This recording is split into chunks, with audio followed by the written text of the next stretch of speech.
Sweet and soft-spoken, Cora Tellez is a shining example of a Filipino's bold, entrepreneurial mind and generous heart. She is an extraordinary woman who has achieved tremendous success in all that she has set out to do, and who shares her success with others. Here is Cora Tellez. I grew up in the barrio of San Dionisio, very, very poor. You know, the houses were very dense. There was one television in the entire community. The men fished for a living, the women stayed home and embroidered. That's how I remembered it. My father worked in Guam and would come home only every other year. So it was really left up to my mom to take care of us. So you can imagine 2 boys, 3 girls, and they were struggling very hard. Mother had all kinds of jobs. She was selling jewelry, she was helping her brother, who was a fisherman. We come from a long and undistinguished line of peasants. That's what I tell my children, and we're very proud of it. One could say that her father was one of the first OFWs. After years of working in Guam, he opted to move to the US and eventually brought his family over as immigrants. I came to the United States at age 11 with my mom and my younger sister Marina. My father had immigrated from Guam, and like other Filipino immigrant stories, he came to the United States with no job. I remember it very vividly. I remember coming to the United States. I remember crying a lot. I wasn't certain exactly what would happen to us. My mother depicted it as a really great thing because we get to be reunited with my father. Pinoy na Pinoy, and coming from simple and almost rustic circumstances, it must have been intimidating for a child suddenly thrust into an American way of life. But even back then as a child, she already showed how fearless she was. I struggled to be as fluent in English. I could understand English incredibly well, but I wasn't fluent. And then I just simply said, Cora, you're not going to get anywhere if you don't try. And so I, took courage in hand, befriended young girls, and they were very kind to me. My teachers also were kind, and so that began my step in acculturating to the United States. It was in college where Cora discovered her innovative, out-of-the-box thinking. She took her bachelor's degree in Mills College, where she was a member of the Phi Beta Kappa. Then she pursued her master's in public administration at California State University. I majored in a program that I made up for myself. My major was the political modernization of Southeast Asian countries, because I had this great view that I was going to go back to the Philippines, work there, and make my career there. Cora Tellez proved what a positive and unstoppable force she was in carving a successful career. My professional background is in healthcare insurance. I've spent 25 years of my corporate life running various companies. First with Kaiser Permanente, where I spent 16 years. I was then recruited to run the CEO of Blue Shield of California's Northern Division, and then was recruited to be the president of Prudential Healthcare for the Western U.S. I was then recruited to be the CEO of HealthNet of California. And yet, despite rising to the top of the corporate ladder, and instead of resting her own laurels, Cora Tellez dared to start over and challenge herself anew. And it's not surprising that those who knew her, her family and friends, believed in her and that she can succeed. What happened was that in 2002, I thought, I want to try something else. I left corporate America thinking I may retire. About this time, I was looking at what I could be doing. What if I started my own? What would that be like? So HSAs, health savings accounts, were being debated in Congress in 2003. They passed the bill in December 2004. I organized my company, and we were set for business in February 2004. So Sterling HSA was born then out of a strong desire on my part to do a couple of things. One, because I really believe my company could add value, could help people, so that was important to me. Two, selfishly, I wanted to try my hand at being an entrepreneur. There were fits and starts, there were things that were great achievements, and there were just massive failures. Among my massive failure was that I couldn't raise money. I just go, ang hirap-hirap pala. So Sterling has been funded by three Fs, the three Fs. Family, friends, and fools. You know, fools, the people who are silly enough to invest in this high-risk venture. But Sterling is mostly funded by my family. Most people would give up if an idea didn't succeed in the first year. But Cora Tellez is not most people. Dapat siguro ang theme song niya, Don't Stop Believing. It took her 9 years to make her company, Sterling HSA Incorporated, a success. Health savings accounts are tax advantage accounts that people use to pay for healthcare services. And now we have $109 million of assets under management. After decades of being an employee, it must feel different owning and running your own company. The work is harder and more demanding, but the sense of achievement, no doubt, is very likely deeper and more rewarding. I work hard. I've always worked hard all my life. But I didn't realize that when you're an entrepreneur, it's a 24-hour calling. It never stops.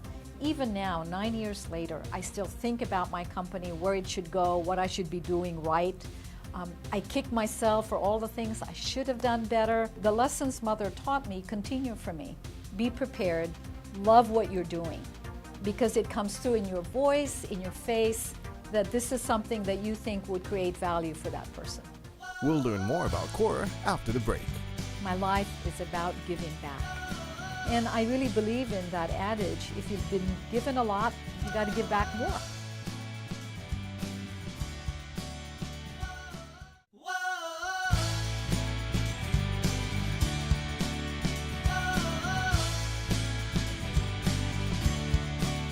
Cora Tellez would have been satisfied and stayed put in her top corporate position and retired. But this petite powerhouse is never satisfied with just staying put and resting on her laurels. Just as she created on her own major in college, not only did she establish her own company, Sterling HSA, and succeeded, she also created her own unique program that embodies the Filipino community spirit. Health savings accounts are like a medical IRA. So these are tax advantage accounts that people put money in on a pre-tax basis sometimes, or if you put money in after tax, you could deduct all of that from your taxes. Earnings grow tax-free, and any distributions from it are tax-free also, provided you use it for a qualified expense. The great thing about it is it's not a use it or lose it fund. So whatever you don't spend carries over year after year after year. It's really intended to have money for you to pay for health care now and in the future. The one great thing about health savings accounts is that the health savings account money could be used to pay for medical care anywhere in the world.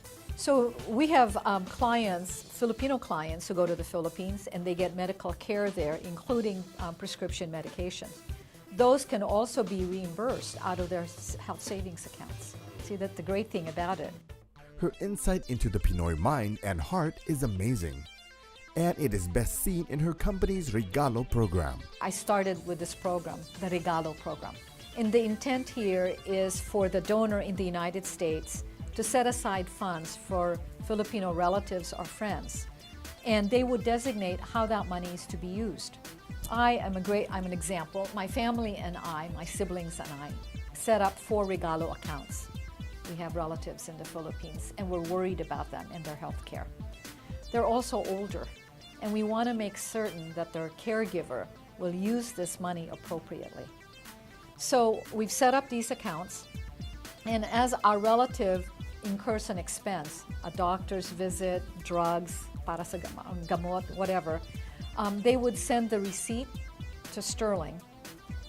Sterling would then send me a note and say, Cora, look at this receipt.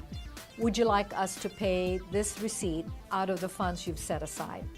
Kung sinabi ko, oo, then the money gets sent to my relatives or to any relative. So here's what happens now. The donor, me, I have assurance that this money I have set aside is going exactly for that purpose. What I'm trying very hard to do here is to fight donor fatigue. The sense that Filipinos in the United States have been burned by relatives and friends because they spent this money in ways that just don't make sense to them. So I said, there's got to be a different way. And Our Regalo program is an attempt to do that. We hope it will succeed, and we hope that Filipinos will see great value in it. Cora is a great example of a no guts, no glory kind of person. Did she ever doubt that she could make a go of her own company? I think it's really tough to start a company, but that doesn't mean that that should keep you from doing it. If you don't ask yourself, what could you do if you were not afraid of the outcome? You'd be amazed. Filipinos, thank God, are social animals. We've got family, we've got friends. Use them. No one person does it himself or herself. You need help from all kinds of people.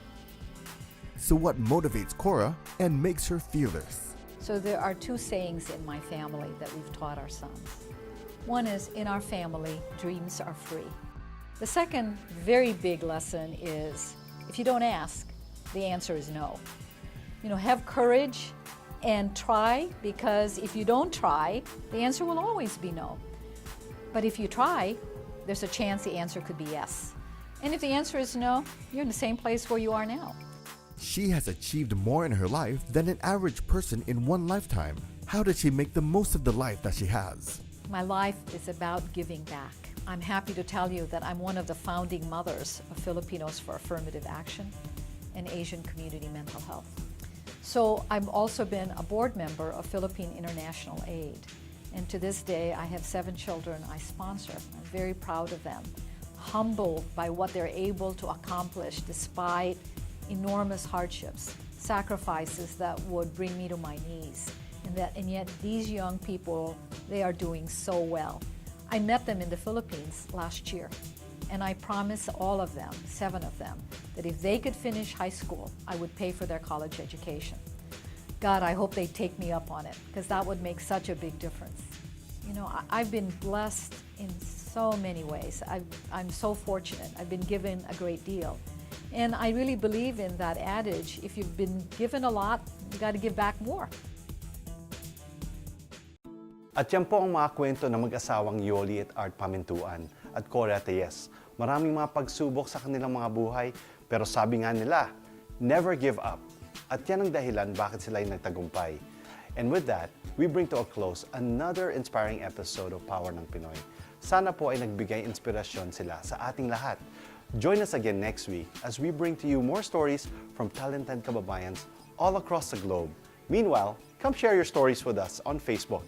Tell us what inspires you or motivates you to reach for your own dream, because nothing is impossible in the land of the free as long as you plan ahead, pray hard, and work even harder.